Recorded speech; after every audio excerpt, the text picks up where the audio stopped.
His name was Edward Teach, and he was far from the bloodthirsty madman depicted in movies. Teach became the most famous pirate in history, but at what cost? Teach was born in Britain at the end of the 17th century. He became an experienced sailor, and even before turning to piracy, served on ships in the West Indies. He learned quickly, mastering navigation, artillery, and trade routes. But what led him to piracy? After the War of the Spanish Succession, thousands of sailors were left without work, and Teach was among them. To survive, he joined the crew of the famous pirate Benjamin Hornigold, one of the most influential privateers in the Caribbean at the time.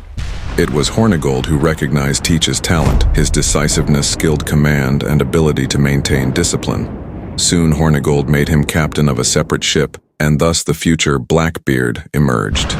In 1717, Teach captured a large French ship, the La Concorde. He armed it with 40 cannons and renamed it Queen Anne's Revenge. It was a floating fortress, one of the most powerful pirate platforms in the Atlantic. With such a vessel, he became a threat to all trade routes from the Caribbean to Bermuda, but he was far from seeking senseless violence, as many think. On the contrary, he did everything to make his enemies surrender without a fight. Teach understood the power of psychology, and it became his greatest weapon.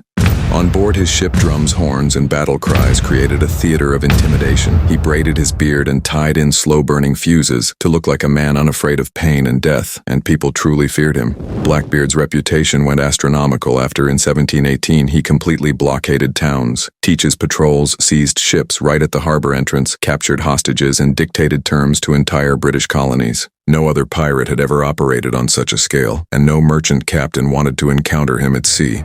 It wasn't long before the English crown launched a full-scale hunt. Only a special squad of the Royal Navy could capture him. In the final battle, Teach had the advantage in long-range combat and even took out a third of the British crew with grapeshot. But then he made a mistake that cost him his life. Seeing the enemy ship half damaged, he, along with part of his crew, jumped aboard to finish the fight quickly.